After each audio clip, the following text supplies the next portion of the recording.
नमस्कार दोस्तों, निश्चित सक्सेस परिवार में आपका स्वागत है। पहले मैं आपको अवगत करा दूं कि हम लोग 70 दिनों में लूसेंट को ख़त्म करने का टारगेट लिए हैं। Step by step, day by day चलकर 70 दिनों में हम लोग लूसेंट को पूरी तरह से ख़त्म करेंगे। और उसके साथ ही रात 8 बजे निश्चित सक्सेस टेलीग्राम चैनल पे हम लोग जो सिलेबस दिन में पढ़ते हैं उसी सिलेबस का प्रैक्टिस सेट बनाते हैं, इंपॉर्टेंट क्वेश्चन और प्रीवियस ईयर क्वेश्चन बनाते हैं और उससे अपनी जो है लेवल को मापते हैं, अपने आप को देखते हैं कि हम कहाँ हैं और कितना मेमोराइज कर पा रहे हैं। तो चलिए दोस्तों, आज हम लोग पढ़ेंगे इतिहास। हम लोग का डे 16 है आज का सिलेबस और 16वां दिन का इतिहास का सिलेबस क्या है और रात में क्यूज में जो है यहीं से क्वेश्चन आएगा। तो आइए अब हम लोग पढ़ते हैं साथ में मिलकर इतिहास को। इतिहास का डे 16 में दोस्तों गुप्त वंश तक हम लोग पढ़ चुके थे और अब जो है तो आज हम लोग पढ़ने जा रहे हैं दोस्तों वाकाटक राजवंश। वाकाटक राजवंश की स्थापना 255 ईस्वी में ईस्वी के लगभग विंध्य शक्ति नामक व्यक्ति ने की थी। किसने? विंध्य शक्ति नामक व्यक्ति ने की थी वाकाटक राजवंश की स्थापना। इसके पूर्वज सातवाहनों के अधीन बरार बरार प्लेस है जो अभी विदर्भ है, विदर्भ के स्थानीय शासक थे। यानी सातवाहनों के अधीन जो है सातवाहनों के अंडर में विदर्भ में बरार में स्थानीय शासक थे। यानी कि जो राजा महाराजा लोग लोकल शासक जो बैठाते थे उसी में से ये इनके जो है संस्थापक थे। ठीक है दोस्तों, तो वाकाटक राजवंश के संस्थापक सातवाहनों के अधीन बरार के स्थानीय शासक थे। अब विंध्य शक्ति के पश्चात विंध्य शक्ति जो वाकाटक का राजवंश के संस्थापक थे, स्थापना किए थे। विंध्य शक्ति के पश्चात उनका पुत्र प्रवरसेन प्रथम 275 से 335 तक शासक हुआ। ठीक है दोस्तों, वाकाटक वंश का वह अकेला ऐसा शासक था जिसने सम्राट की उपाधि धारण की थी। वाकाटक वंश का वह अकेला ऐसा शासक था जिसने सम्राट की उपाधि धारण की थी। ठीक है दोस्तों, पुराणों से पता चलता है कि इसने 4 अश्वमेध यज्ञ किया था। अश्वमेध यज्ञ किया था कितने? 4। ये कहाँ से पता चलता है? पुराणों से पता चलता है। प्रवरसेन के पश्चात वाकाटक साम्राज्य 2 शाखाओं में विभक्त हो गया, 2 पार्ट में बट गया। प्रधान शाखा और दूसरा क्या था? वासीय शाखा। ठीक है, वासीय शाखा को और क्या बोलते हैं? वर्षगुल्म। दोनों शाखाओं में ने समानांतर रूप से शासन किया। 2 शाखा में बट गया और दोनों समानांतर रूप से शासन किया। प्रधान शाखा जो था उसके प्रमुख कौन थे? रुद्रसेन प्रथम थे। इनका शासन काल क्या था? 335 से 360। प्रभावती गुप्ता का संरक्षण काल। प्रभावती गुप्ता भी शासन की संरक्षक के तौर पे वो कब? 390 से 410 तक, यानी 20 साल। प्रवरसेन द्वितीय ये 410 से 440 यानी 30 साल ये शासन किए। नरेंद्र सेन ये 440 से 460, 20 साल इनका शासन रहा। पृथ्वी सेन द्वितीय 460 से 480, 20 साल शासन इनका भी रहा दोस्तों। तो आगे बढ़ते हैं हम लोग।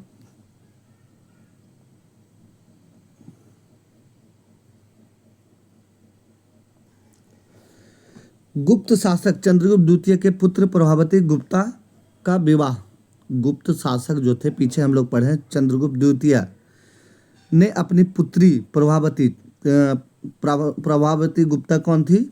चंद्रगुप्त द्वितीय की पुत्री थी, का विवाह वाकाटक नरेश रुद्र सेन द्वितीय से किया था। ठीक है दोस्तों, तो वाकाटकों का राज्य गुप्त एवं शक राज्यों के बीच था। वाकाटकों का राज्य कहाँ था?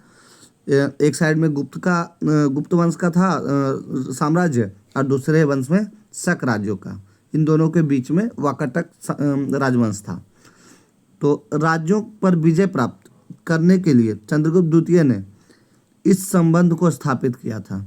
यानी कि उस राज्य पे भी या तो मैत्री हो जाए या तो विजय हो जाए, इसके लिए उन्होंने अपनी पुत्री का विवाह वाकाटक राजवंश के राजकुमार से किया था। विवाह के कुछ समय बाद रुद्रसेन द्वितीय की मृत्यु हो गई। चूँकि उनके दोनों पुत्र दोनों पुत्र कौन थे? दिवाकर सेन और दामोदर सेन। अवयस्क थे यानी बड़े नहीं हुए थे, बच्चे थे अभी। अतः प्रभावती गुप्ता ने शासन संभाला, इसलिए प्रभावती गुप्ता जो है वो शासन संभाली थी, इसीलिए उनको संरक्षक बोला गया, शासक नहीं बोला गया। यह काल वाकाटक गुप्त संबंध का स्वर्ण काल रहा। इसलिए वाकाटक और गुप्त संबंध का स्वर्ण काल रहा क्योंकि गुप्त वंश की वो बेटी थी और ये वाकाटक साम्राज्य में संभाल रही थी, इसको इस पे शासन कर रही थी। तो इस वजह से दोनों का रिलेशन बहुत अच्छा था, उस समय का संबंध जो है बहुत अच्छा था। प्रभावती गुप्ता के संरक्षण काल के बाद उसका कनिष्ठ पुत्र, कनिष्ठ यानी छोटा होता है, ठीक है दोस्तों। तो प्रभावती गुप्ता के संरक्षण काल के बाद उसका कनिष्ठ पुत्र दामोदर सेन प्रवर सेन द्वितीय के नाम से गद्दी पर बैठा। दामोदर सेन के नाम से नहीं, प्रवर सेन द्वितीय के नाम से गद्दी पर बैठा। पृथ्वी सेन द्वितीय वाकाटकों की प्रधान शाखा का अंतिम शासक हुआ। दो भाग में विभक्त हो गया था, जैसा कि आप लोग जानते हैं। दूसरा शाखा कौन था? वासिम शाखा था। तो और एक था प्रधान शाखा। तो प्रधान शाखा का लास्ट शासक जो था पृथ्वी सेन द्वितीय था, ठीक है दोस्तों। और इसका अंतिम शासक इसलिए था क्योंकि उसके बाद उसका राज्य वसीम शाखा के हरिसेन के हाथों में चला गया। उसके बाद जो है अगला शासक जो हरिसेन हो गया, जो कि वसीम शाखा का था, यानी दोनों शाखा फिर एक ही आदमी के हाथों में चला गया। अब वसीम शाखा के वाकाटक, ये हम लोग पढ़ते हैं। तो वसीम वाकाटक वंश की इस शाखा की स्थापना 330 ईस्वी में हुई, ठीक है दोस्तों, 330 ईस्वी में हुई। जबकि वाकाटक का मुख्य जो मेनली राजवंश का स्थापना हुआ था 255 में हुआ था, 255 में हुआ था। और 330 में वसीम शाखा वाकाटक वंश की इस शाखा की, वसीम शाखा की स्थापना कब हुई? 330 में हुई।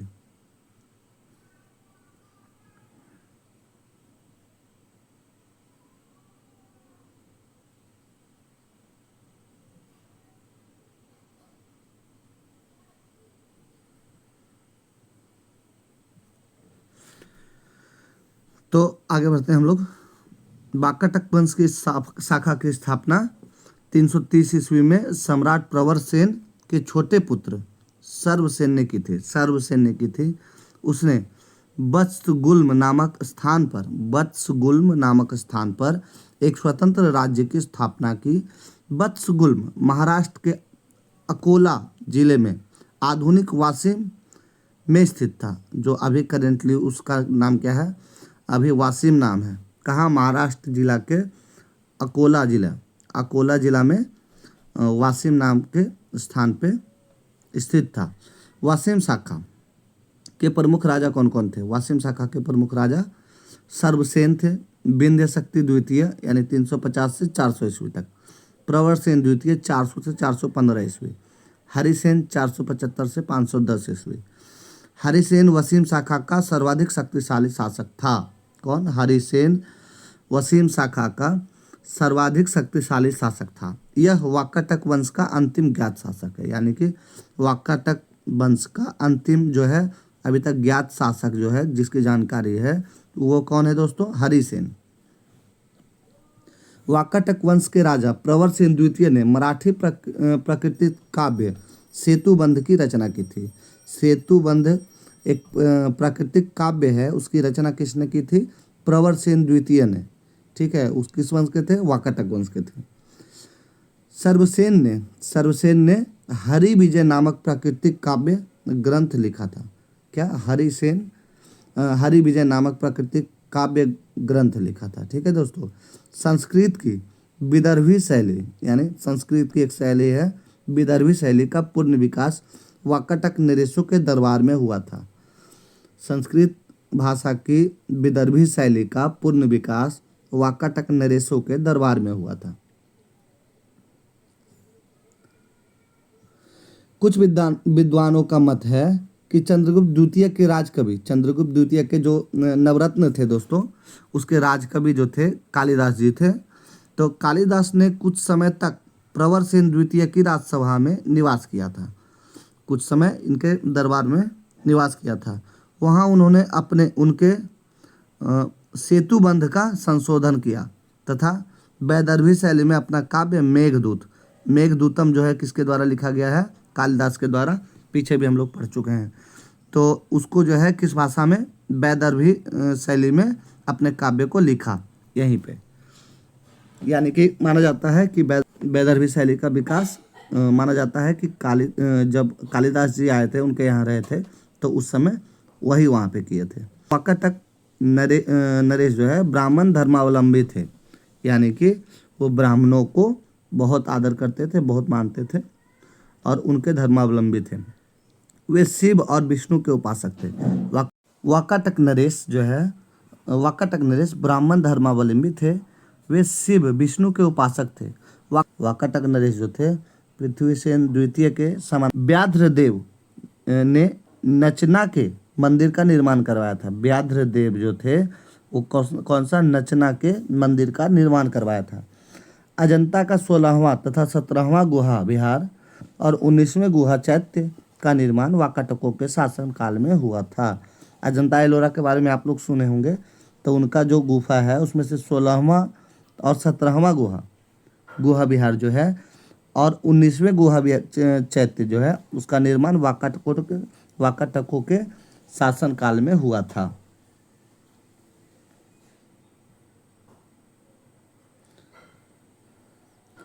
ये वाकाटक साम्राज्य राजवंश जो है हम लोग का खत्म हो गया दोस्तों। ठीक है, अब पुष्यभूति वंश या वर्धन वंश की बात करते हैं। ये इम्पोर्टेंट है, इसको देखिएगा। पुष्यभूति वंश या वर्धन वंश, इसके बारे में हम लोग ध्यान से आप लोग सुनिएगा। गुप्त वंश के पतन के बाद, जब गुप्त वंश खत्म हो गया तो गुप्त वंश के पतन के बाद जिन नए राजवंशों का उद्भव हुआ उनमें मैत्रक, मौखरी, पुष्यभूति, प्रवर्ती, गुप्त और गौड़ प्रमुख हैं। इन राजवंशों ने पुष्यभूति वंश के शासकों ने इन राजवंशों में पुष्यभूति वंश के शासकों ने सबसे विशाल साम्राज्य स्थापित किया था। ये सब जो राजवंश थे उनमें से सबसे ज़्यादा विशाल साम्राज्य किसने स्थापित किया था? पुष्यभूति वंश ने। पुष्यभूति वंश के संस्थापक कौन थे? पुष्यभूति ही थे। ठीक है, इनका नाम भी पुष्यभूति था। इन्हीं के नाम पर उनका वंश का नाम पुष्यभूति वंश रखा गया। इनकी राजधानी थानेश्वर, ठीक है दोस्तों, इनकी राजधानी कहाँ थी? थानेश्वर, हरियाणा प्रांत के कुरुक्षेत्र जिले में स्थित वर्तमान थानेश्वर स्थान है। इनकी राजधानी थानेश्वर थी, जो कि अभी फिलहाल करंट में हरियाणा प्रांत के कुरुक्षेत्र जिले में स्थित वर्तमान में थानेश्वर स्थान ही है। ठीक है दोस्तों।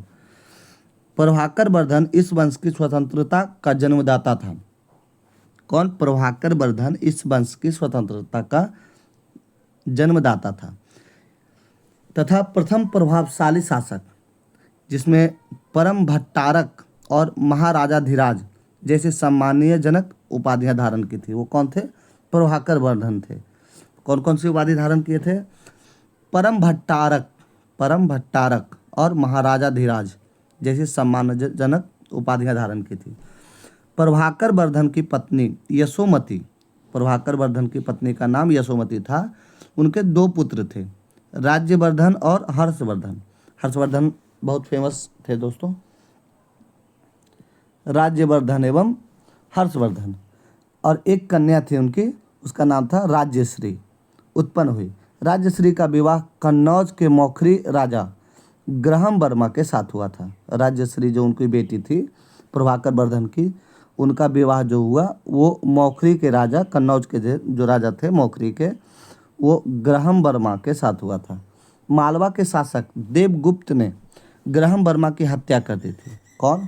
मालवा के शासक जो थे वो देवगुप्त जो थे वो ग्रहम वर्मा की हत्या कर दी थी और राज्यश्री को बंदी बनाकर कारागार में डाल दिया था। राज्यश्री जो इनकी बेटी थी प्रभाकर वर्धन की, उनको बंदी बनाकर कारागार में डाल दिया था। राज्यवर्धन ने देवगुप्त को मार डाला। जो मालवा के शासक थे देवगुप्त, जो ग्रहम वर्मा की हत्या किए थे, उनको जो है बदला लेने के लिए राज्यवर्धन ने देवगुप्त को मार डाला। परंतु देवगुप्त के मित्र गौड़ नरेश शशांक ने धोखा देकर राज्यवर्धन की हत्या कर दी थी। लेकिन क्या हुआ था दोस्तों?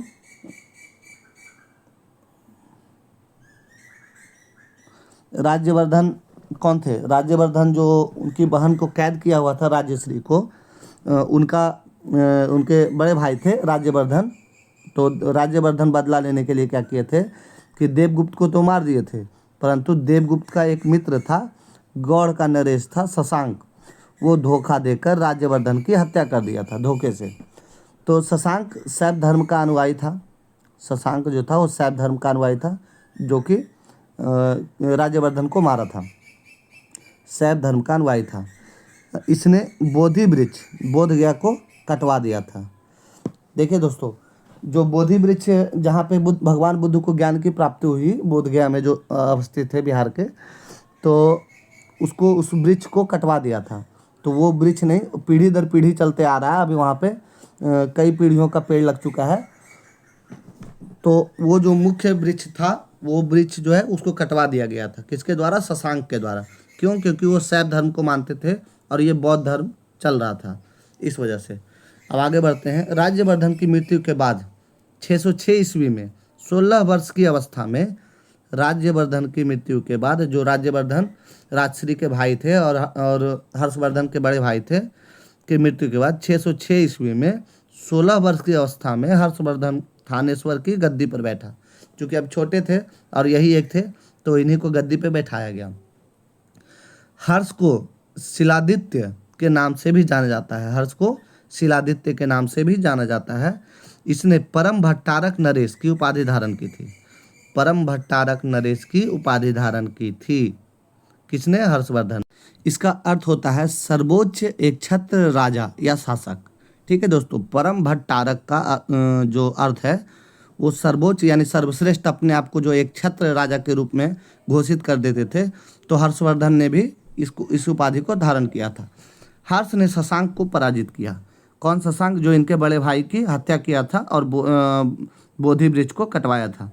तो हर्षवर्धन को कहा गया है कि हर्ष ने शशांक को पराजित करके कन्नौज पर अधिकार कर लिया था। ठीक है दोस्तों, उसने अपनी राजधानी कन्नौज को बनाया, फिर अधिकार कर लिया तथा उसने अपनी राजधानी को कन्नौज बनाया। हर्षवर्धन ने राजधानी कहाँ बनाया? कन्नौज बनाया। हर्ष और पुलकेशिन द्वितीय के बीच नर्मदा नदी के तट पर युद्ध हुआ, जिसमें हर्ष की पराजय हुई। हर्षवर्धन और पुलकेशिन द्वितीय के बीच में नर्मदा नदी के तट पर युद्ध हुआ था, जिसमें हर्षवर्धन पराजित हो गया। चीनी यात्री हिनसांग हर्षवर्धन के शासनकाल में भारत आया था। ठीक है दोस्तों, चीनी यात्री जो था हिनसांग, वो हर्षवर्धन के शासनकाल में भारत आया था। हिनसांग को यात्रियों में राजकुमार, नीति का पंडित एवं वर्तमान शाक्य मुनि कहा जाता है। वर्तमान का शाक्य मुनि कहा जाता है।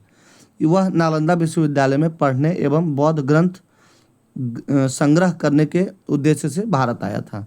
कौन? हिनसांग जो है चीन का यात्री था, जो नालंदा विश्वविद्यालय में आकर पढ़ाई किया था। तो उसमें से दोस्तों उनको जो है यात्रियों में राजकुमार, नीति का पंडित, ये वर्तमान में शाक्य मुनि जिसको हम लोग कहते हैं, वो कहा जाता है। वह नालंदा विश्वविद्यालय में पढ़ने, बौद्ध ग्रंथ संग्रहित यानी कि बौद्ध ग्रंथों को इकट्ठा करने, संग्रहित करने के उद्देश्य से भारत आए थे। हर्ष 641 ईस्वी में अपने दूत चीन भेजे। हर्षवर्धन ने 641 ईस्वी में अपने दूत को चीन भेजे तथा 643 ईस्वी में एवं 645 ईस्वी में 2 चीनी दूत जो है उनके दरबार में आए थे। 643 ईस्वी और 645 ईस्वी में 2 चीनी दूत उनके दरबार में आए। हर्ष ने कश्मीर के शासक से बुद्ध के दंत अवशेष बलपूर्वक प्राप्त किए थे। यानी बुद्ध भगवान की जब मृत्यु हुई थी तो उनके जो दांत के अवशेष थे वो कहाँ थे? कश्मीर के शासक के पास थे। उसको हर्षवर्धन ने क्या किया था? बलपूर्वक उसको प्राप्त कर लिया था। हर्ष के पूर्वज, हर्षवर्धन के जो पूर्वज थे, भगवान शिव और सूर्य के अनन्य उपासक थे। यानी शिव और सूर्य के बहुत बड़े भक्त थे। प्रारंभ में हर्ष भी अपने कुल देवता शिव का परम भक्त था। स्टार्टिंग में जो है हर्षवर्धन भी अपने कुल देवता शिव के बहुत बड़े उपासक थे। लेकिन चीनी यात्री हिनसांग से मिलने के बाद उसने बौद्ध धर्म की महायान शाखा को राज्याश्रय प्रदान किया। यानी कि बौद्ध धर्म के दो शाखा हैं, हीनयान और महायान। तो बौद्ध धर्म के जो महायान शाखा है उसमें राजाश्रय प्रदान किया, उन उसको अपने संरक्षण में रहने दिया सबको, तथा वह पूर्ण बौद्ध बन गया, पूरी तरह से बौद्ध धर्म को अपना लिया। हर्ष के समय, यानी कि इसको याद रखिएगा दोस्तों, हर्षवर्धन जो है बौद्ध धर्म को अपनाया था। हर्ष के समय में नालंदा महाविहार महायान बौद्ध धर्म की शिक्षा के लिए प्रधान केंद्र था। दोस्तों, हर्षवर्धन के समय में नालंदा महाविहार जो था, यानी कि नालंदा विश्वविद्यालय जो था, महायान बौद्ध धर्म के शिक्षा के लिए प्रधान केंद्र था, मुख्य केंद्र था, जिसमें महायान बौद्ध धर्म की शिक्षा दी जाती थी।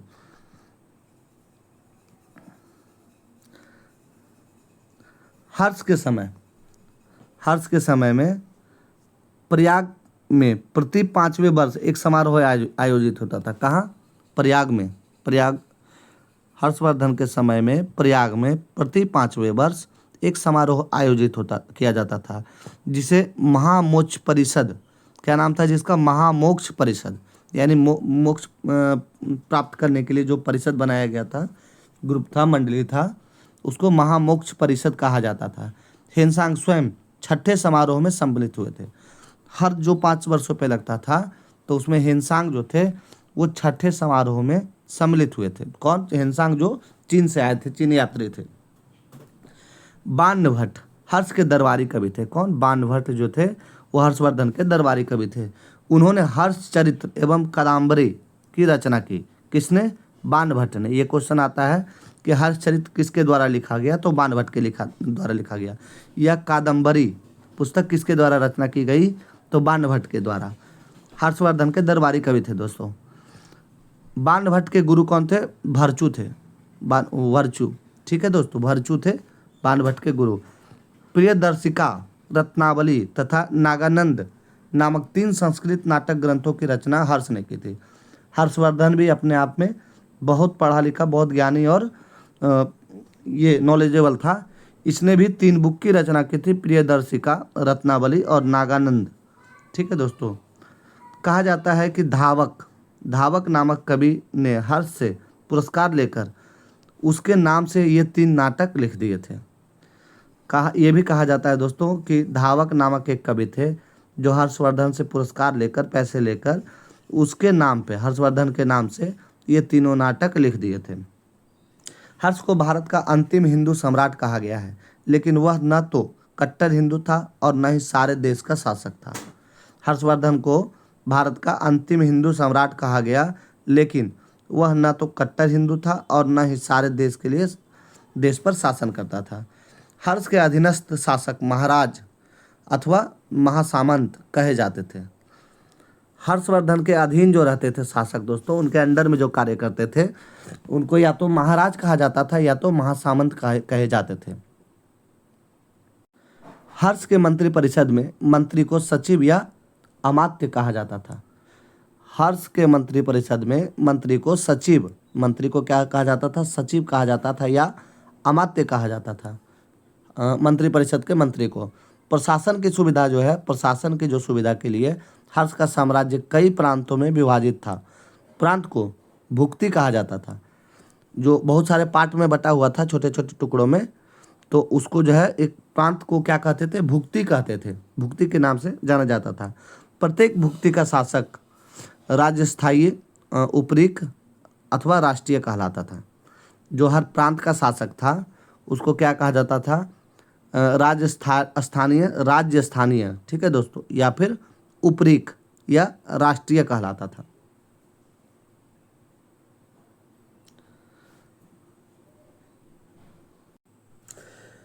भुक्ति का विभाजन, ठीक है दोस्तों, भुक्ति का विभाजन जिलों में हुआ था।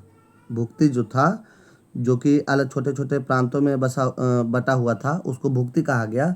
और भुक्ति का भी विभाजन किया गया था जिलों में। जिलों की संज्ञा थी विषय, जिसका प्रधान विषयपति होता था। जिले की संज्ञा थी विषय, जिसका प्रधान विषयपति होता था। विषय के अंतर्गत कई पाठक, यानी आधुनिक जो है तहसील, करंट में जिसको तहसील बोलते हैं हम लोग, ठीक है दोस्तों, तो विषय का अंतर्गत कई तहसील होते थे। इसको इस तरीके से हम लोग मान सकते हैं कि देश को राज्य में बांट दिया तो राज्य के बराबर भुक्ति को मान लिया गया और उसको भी बांट दिया गया विषय के रूप में, जिसको हम लोग जिला मान लेते हैं। और जिला के अंदर जो है कई सारे तहसील यानी ब्लॉक हुआ करते थे। तो इस तरीके से हम लोग देख लेते हैं कि उसी पार्ट में टूटा हुआ था, बस नाम अलग अलग थे। तो दोस्तों अंतर्गत कई पाठक होते थे, यानी कि तहसील जो आज के डेट में है उसको क्या कहा जाता था, पाठक कहा जाता था। ग्राम शासन की सबसे छोटी इकाई, ग्राम शासन की सबसे छोटी इकाई थी ग्राम शासन, सॉरी ग्राम, ग्राम जो थी, जैसे ब्लॉक के बाद तो ग्राम ही आता है दोस्तों, तो ग्राम जो है शासन की सबसे छोटी इकाई थी। ग्राम शासन का प्रधान जो है ग्रामाक्ष पटलिक, ग्रामाक्ष पटलिक कहा जाता था। किसको? ग्राम शासक को, जो गांव का हेड होता था। पुलिस कर्मियों को चाट या भाट कहा जाता था। पुलिस कर्मियों को क्या कहा जाता था? चाट कहा जाता था या भाट कहा जाता था। दंडा दंडपाशिक तथा दंडिक पुलिस विभाग के अधिकारी होते थे। कौन कौन अधिकारी होते थे? दंडपाशिक और दांडिक पुलिस, दांडिक, दंडपाशिक या दांडिक, ये पुलिस विभाग के अधिकारी हुआ करते थे दोस्तों। और पुलिसकर्मियों को क्या कहा जाता था? जो नॉर्मल पुलिसकर्मी थे उनको चाट या भाट कहा जाता था। और जो उसके शासक थे, दंड देने वाले जो थे या जो मुख्य हेड थे, उनको दंडपाशिक तथा दांडिक का पुलिस विभाग के अधिकारी हुआ करते थे। ठीक है। अश्वसेन, अश्वसेना के अधिकारियों ने, यानी कि घोड़े की जो सेना थी उसके जो अधिकारी थे उसको बृहदेश्वर, पैदल सेना के जो अधिकारी थे उनको बलाधिकृत या महाबलाधिकृत कहा जाता था दोस्तों। ठीक है। जो घोड़े से सेना, घोड़े के साथ सेना के जो हेड थे, जो घोड़े वाली सेना थी उनके जो हेड थे, उनके अधिकारी को बृहदेश्वर कहा जाता था। और जो पैदल सैनिक रहते थे युद्ध के लिए, या पैदल सैनिक जो थे उसके जो अधिकारी रहते थे उसको बलाधिकृत या महाबलाधिकृत कहा जाता था। हर्षचरित्र में सिंचाई के साधन के रूप में तुला यंत्र यानी जल पंप का उल्लेख मिलता है दोस्तों। जल पंप का उल्लेख मिलता है हर्षचरित्र में। हर्ष के समय मथुरा सूती वस्त्रों के निर्माण के लिए प्रसिद्ध था। हर्षचरित्र में जो है मथुरा सूती वस्त्र के निर्माण के लिए प्रसिद्ध था हर्ष के शासनकाल में दोस्तों। हर्षचरित्र में प्रांतीय शासक के लिए लोकपाल शब्द का यूज किया गया है।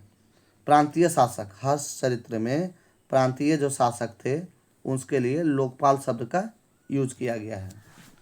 हर्षचरित्र के अनुसार हर्ष की मंत्रिपरिषद जो थी, इसको देख लेते हैं हम लोग कि क्या मंत्रिपरिषद थी। तो भंडी किसको कहा जाता था? प्रधान सचिव को क्या कहा जाता था? भंडी। ठीक है दोस्तों, प्रधान सचिव को भंडी कहा जाता था। सिंहनाद प्रधान सेनापति को कहा जाता था। प्रधान सेनापति को सिंहनाद कहा जाता था। प्रधान सचिव को भंडी कहा जाता था। कुंतल, अश्व सेना के प्रधान को कुंतल कहा जाता था। और स्कंदगुप्त गज सेना को, यानी कि हाथी के सेना को, गज मतलब हाथी होता है, स्कंदगुप्त गज सेना के प्रमुख को कहा जाता था। हम लोग का आज का सिलेबस में 2 टॉपिक था दोस्तों, आगे भी देखते हैं। दक्षिण भारत के प्रमुख राजवंश, इसमें दक्षिण भारत में जो उसके प्रमुख राजवंश थे उसका हम लोग आगे विवरण पढ़ेंगे। उसमें से पहला वंश कौन सा है? पल्लव वंश। ठीक है दोस्तों, पहला वंश पल्लव वंश है। तो अब हम लोग पल्लव वंश के बारे में पढ़ेंगे। पल्लव वंश के संस्थापक सिंह विष्णु कौन थे? पल्लव वंश के संस्थापक कौन थे? सिंह विष्णु थे। कब से कब तक? 575 से 600 ईस्वी तक। इनकी राजधानी कांची, इनकी राजधानी कहाँ थी? कांची थी, जो कहाँ है अभी? तमिलनाडु के कांचीपुरम में, अभी करंटली तमिलनाडु के कांचीपुरम में थी। ठीक है दोस्तों, वह वैष्णव धर्म के अनुयायी थे। वो विष्णु भगवान के मानने वाले वैष्णव धर्म के अनुयायी थे। कौन? पल्लव वंश। इसके संस्थापक कौन थे? सिंह विष्णु। देखिए, विष्णु धर्म के वैष्णव धर्म के साथी भी थे, मानने वाले भी थे, और सिंह विष्णु इनका नाम भी था। नाम में भी विष्णु है और वैष्णव धर्म को मानते भी थे। इस प्रकार से आप रिलेट करके याद कर सकते हैं। सिंह विष्णु ने अबनी सिंह की उपाधि धारण की थी। क्या चीज़ की? अबनी सिंह की उपाधि धारण की थी। सिंह विष्णु ने मामलपुरम में आदि वराह मंदिर का निर्माण कराया था। कौन सा? आदि वराह मंदिर का निर्माण करवाया था। किसने? सिंह विष्णु ने। किरातार्जुनियम के लेखक सिंह विष्णु के दरबार में रहते थे। भारवी जो थे वो बुक लिखे थे, उसका नाम था किरातार्जुनियम। वो कहाँ रहते थे? सिंह विष्णु के दरबार में रहते थे। पल्लव वंश के प्रमुख शासक कौन से हैं देख लेते हैं एक बार। महेंद्र वर्मन प्रथम, ठीक है दोस्तों, 600 से 600 ईस्वी तक। नरसिंह वर्मन प्रथम, नरसिंह वर्मन प्रथम 630 से 668 ईस्वी। महेंद्र वर्मन द्वितीय, महेंद्र वर्मन द्वितीय 668 से 670। परमेश्वर वर्मन, परमेश्वर वर्मन प्रथम, ठीक है दोस्तों, 670 से 700 ईस्वी। नरसिंह वर्मन द्वितीय, ये 700 से 728 ईस्वी। और नंदी वर्मन द्वितीय 730 से 800 ईस्वी तक। तो 575 से ये ईस्वी जो है 800 ईस्वी तक, ये जो वंश है 800 ईस्वी तक चला दोस्तों।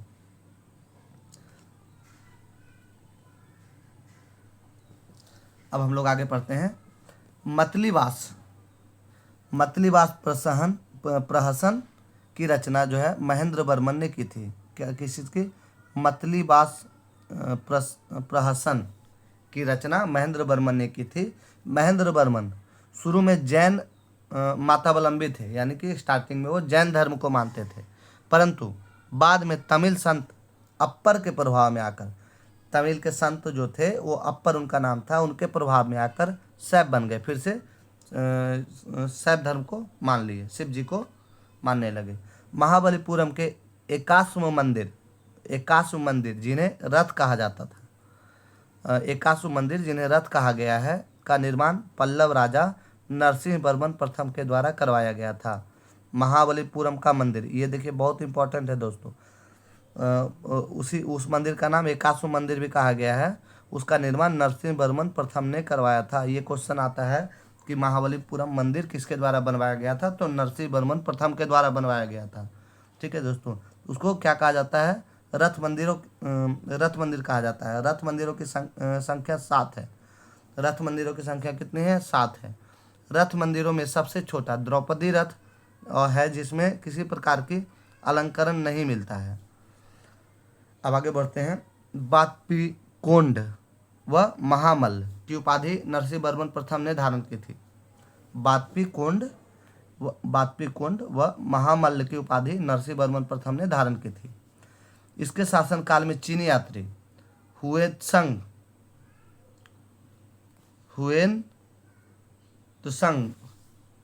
कांची आया था, ठीक है दोस्तों, कांची आया था।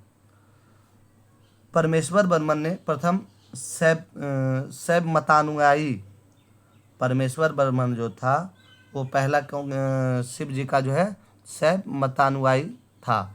उसने लोकादित्य, एकमल्ल, रनंजय, अत्यंत काम, अग्रदंड, गुणभाजन आदि की उपाधियां धारण की थी।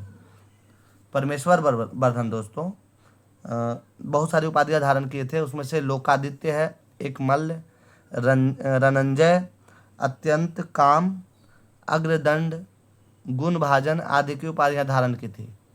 इसमें मामल्लपुरम में गणेश मंदिर का निर्माण कराया था। चूँकि शिव जी के उपासक थे और शिव जी के पुत्र गणेश हैं, तो वो गणेश मंदिर का निर्माण करवाए थे। कौन? परमेश्वर वर्धन। कहाँ? मामल्लपुरम में। परमेश्वर वर्मन प्रथम विद्या प्रेमी थे। क्या थे? प्रथम विद्या प्रेमी भी थे, जिसने विद्या विनीत की उपाधि धारण की थी। ये विद्या विनीत की उपाधि भी धारण किए थे, यानी परमेश्वर वर्धन बहुत सारी उपाधियां धारण किए थे, ठीक है दोस्तों। अरबों के आक्रमण के समय पल्लवों का शासक नरसिंह वर्मन द्वितीय, अरबों के आक्रमण के समय पल्लवों का शासक नरसिंह वर्मन द्वितीय था। उसने राजा सिंह, यानी कि राजाओं में सिंह या आग्रम प्रिय, यानी शास्त्रों का प्रेमी और शंकर भक्त, शिव का उपासक की उपाधि धारण किया था। किसने? नरसिंह वर्मन द्वितीय ने।